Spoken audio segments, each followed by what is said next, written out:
2022년 2월 10일 오전 6시 50분경 서울특별시 양천구 목동경찰서로 긴급한 신고 전화가 한 통 걸려왔습니다. 자신이 어머니와 아버지 그리고 형을 죽였다는 신고였는데요. 신고자는 당시 31살이었던 이 집의 막내 아들이었습니다. 신고를 받은 경찰은 급히 목동의 한 아파트로 출동했습니다. 경찰이 현장에 도착했을 때 김씨의 부모님과 형 모두 칼에 찔려 이미 사망한 상태였습니다. 그리고 범인 김씨는 자기 가족을 죽이는데 얼마나 힘을 썼던지 손을 많이 다친 상태였어요. 바로 병원에서 치료를 받았습니다. 그 후에 경찰이 체포를 했는데 이때 김씨는요, 아무런 저항을 하지 않고 그냥 순순히 체포가 됐습니다.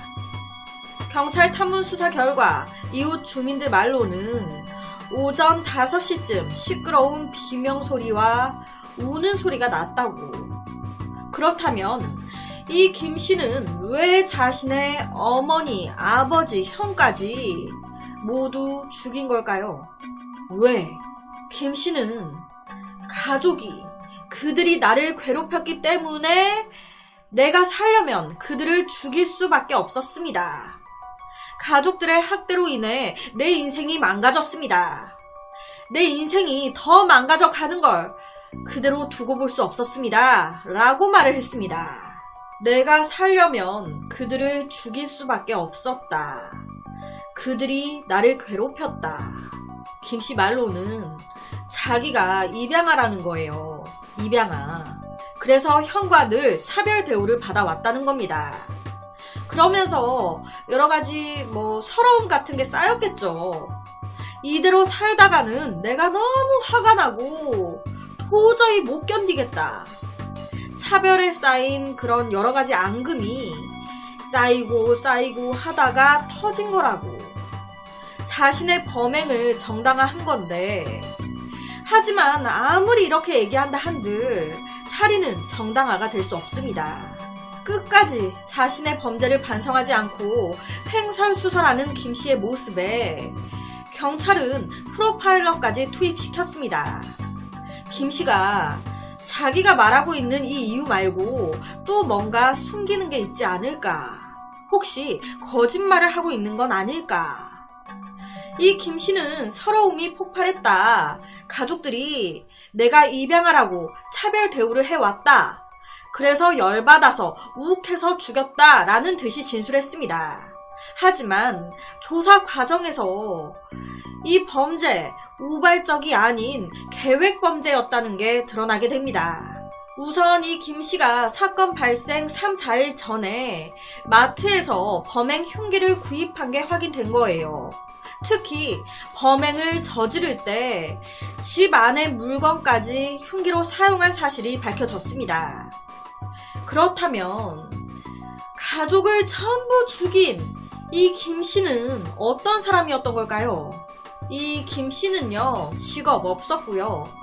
밖에도 잘 나가지 않고 집에만 틀어박혀 살았습니다. 너무 답답하게 집에만 있으니까 걱정이 되셨던 부모님께서 이 김씨의 명의로 편의점까지 차려줬었단 말이에요.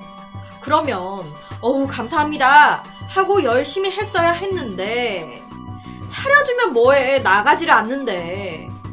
밥 먹으라고 밥상을 다 차려놔도 처먹지를 않는데 부모가 어떻게 해줍니까? 그러니까 이때 아들 먹고 살라고 차려준 편의점을 어머니가 다 관리하셨다고 해요. 여러분, 이 부분만 들어봐도 김씨는 어머니 아버지가 나는 양자라고 입양하라고 형과 나를 차별 대우했다, 그래서 죽였다 라고 하지만 차별 대우하고 학대하는 부모가 아들 먹고 살라고 편의점을 차려줍니까? 옆에 인터뷰를 보시면 이웃 주민분인데 아들이 한 명인 줄 아셨다고 할 정도로 그 정도로 이 김씨가 사회활동이 없었어요. 거기다가 지난해 3월에는 어머니께서 김씨가 가출했다고 우리 아들 좀 찾아달라고 경찰에 신고를 했다가 몇 시간 만에 찾았던 적도 있었습니다. 정말 부모님, 형이 김씨를 학대해왔던 걸까요? 딱 이상하죠? 혹시나 싶어 경찰은 김씨의 정신진료들을 확인해보기 시작했습니다. 그리고 역시나 이 김씨 정신질환 있었습니다. 치료 전력이 확인된 거예요. 관련 질환으로 군 면제 판정을 받기까지 했습니다. 이 부분에 대해서 이 김씨의 부모님이 철저하게 숨긴 거예요. 혹시나 우리 아들 정신병 있다는 게 주위 사람들이나 다른 가족들 귀에 들어가면 우리 아들을 뭐라고 생각하겠어요. 그러니까 철저하게 비밀로 붙였던 겁니다. 그래서 아무도 몰랐대요. 김씨야 자기는 늘 정상이라고 생각을 했을 테니까 넘어가고 다른 친지, 유족들 전혀 겉으로는 기본 대화를 하거나 할 때는 멀쩡했으니까 크게 겉으로 티가 날 정도로의 정신병이 있는 건 아니었으니까 전혀 모르셨다는 거예요.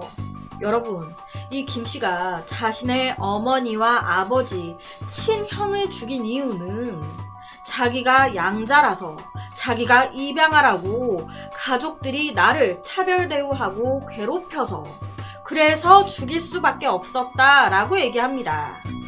경찰은요, 처음에는 이 말을 믿고 갔는데 좀 김씨의 상태가 이상하다 싶으니까 피해자 어머니와 아버지, 친형과 이 김씨 유전자 검사를 한 거예요.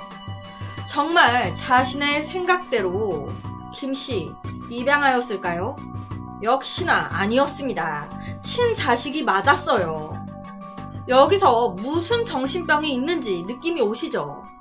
친자식인데 그래서 부모님이 직업도 없이 그냥 놀고 먹는 아들 편의점까지 차려주면서 늘 곁에서 지켜주셨던 건데 이상한 환상, 망상에 빠져서 자기는 주워온 자식이라고 그래서 가족들이 나를 미워하고 나를 싫어하고 날 괴롭히고 있는 거라고 내가 살려면 이들을 죽여야 된다고 그래서 죽인 거예요. 무슨 일이 있어도 무조건 자기 편에 서줄 그런 유일한 사람들을 그 소중한 사람들을 이 무슨 일입니까? 2022년 4월 20일 서울 남부지검은 김씨를 존속살인과 살인 혐의로 구속 기소했습니다.